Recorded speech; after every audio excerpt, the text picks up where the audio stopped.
I'm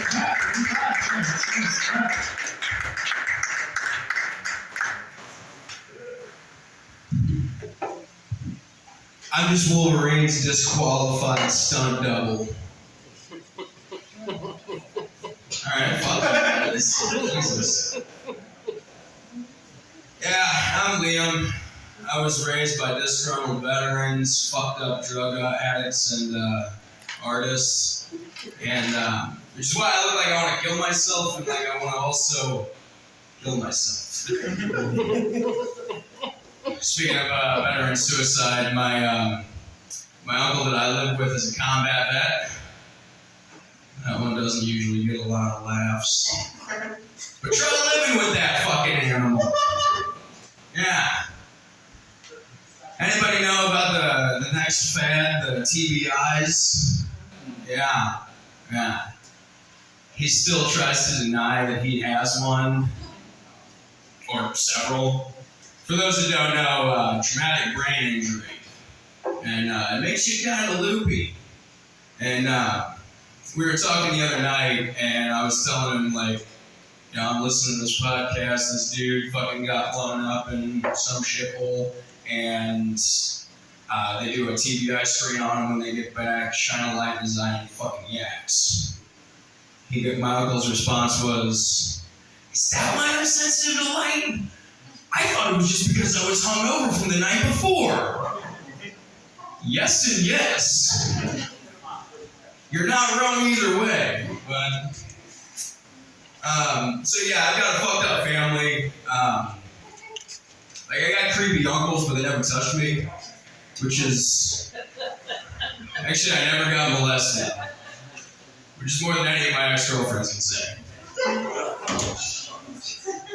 I didn't molest them. I just like damaged goods, and I shop at Goodwill. Thank you. Closest I ever got to being molested, my mom, she was really drunk one night. She was a very affectionate person, kissed my neck, and I was like, "Ooh, don't do that." She said, "Why not?" I didn't want to tell her that's one of my sweet spots, but she's been dead for 3 years thanks to fentanyl. So in the unlikely event that I do get intimate with a woman and she kisses my neck, I just get really sad and really hard. Yeah, it's hard to find a porn when your mom's dead because like everything's all step fantasy these days. So like halfway through the video and the guy's like, "Oh, mom, yeah." I'm just thinking it must be nice. I worked at Starbucks for 4 years and I saw some weird shit there. One of my buddies, while he was taking out trash one day, got a gun pulled on him. And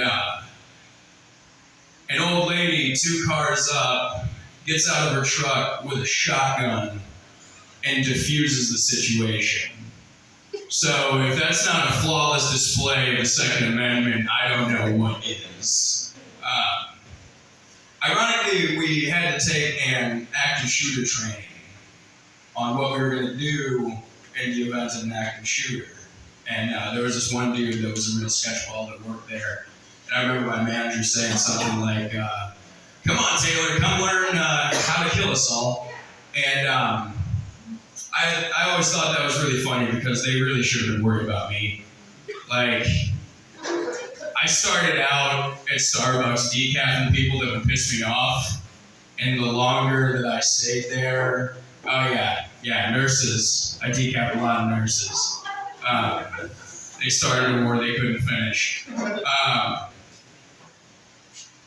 yeah, like, my thoughts started growing darker, and I started thinking, like, we need to start eradicating some fucking people here. And don't get me wrong, genocide is wrong, but I think what we need is not an ethnical cleansing, but an ethical cleansing.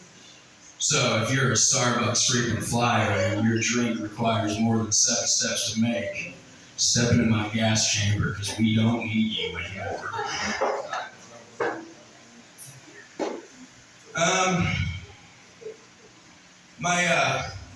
I'm in the living room the other day playing video games with my grandma. She wasn't playing, she was just watching. clacking away on her cell phone, talking to one of her old lady friends, and I keep hearing, zoom,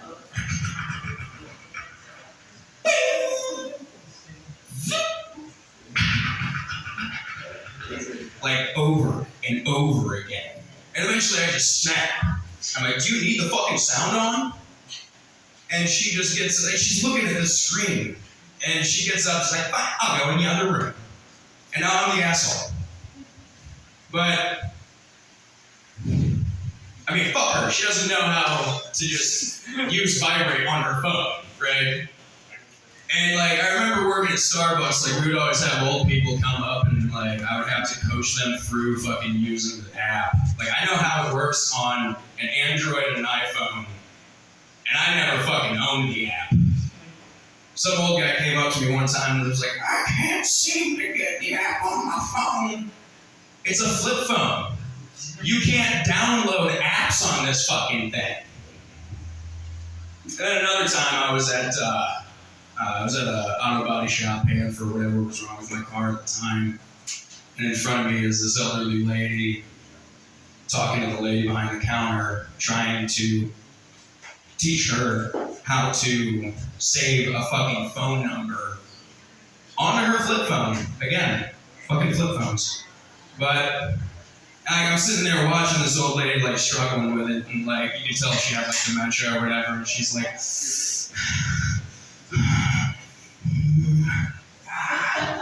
and I thought like I could have done the right thing and helped her, but what good would it have caused? She could just take it to her grandkids the next day and have them fucking do it for her anyway. But really, the scariest part was this old bitch is still driving. So if anything, I'll probably save the day. Okay, yeah, it's a work in progress. Let's do another work in progress. I'm on my way to work the other day, and I work out in Fort Walton, which, if you're not familiar, is a fairly like busy part of town. And right on one of the busiest roads, I see this cocksucker riding on a bicycle on the shoulder of the road when he's got a perfectly good sidewalk next to him. So he's just begging for me to fucking run him over. And I think that's one of the most like redundant laws, that we give so much freedom to bicyclists. I do. Because later on that day, I saw a couple of Mormons riding around on their bicycles, and they were on the sidewalk. God is on their side, and they still know better than to fuck with traffic. And then I see another guy, like right when I'm about to work, he's on the shoulder of the road going the opposite direction of traffic on one of those little like motorized scooters. And I thought, okay, God's just fucking with me today. Yeah. Okay. Yeah, needs some improvement. What else we got? You guys like drugs? Yeah, some of you. I'm a big fan of psychedelics. I've come to the realization there's no such thing as a bad trip unless somebody dies in the law gets involved. Because that's when you do the most learning about yourself. Now, I was at a festival one time and I scarfed down one too many mushrooms, and started getting real paranoid, you know? Like I started feeling the fear. Like I started feeling like every time I looked at somebody, they were looking at me, much like you guys are right now, right? And so I drag my friends to the darkest part of the woods and I tell them, something stinks in Illinois. So we go back to our tent and I try to sleep it off, and when my friends come back, they bring me a hunk of French bread and a sack of wine. Say, here, Leroy, have some bread and wine. I thought, what, are we fucking Catholic now? I never recreationally broke bread over wine, but the Lord works in mysterious ways, and He set me on the path that I am today. Thank you very much.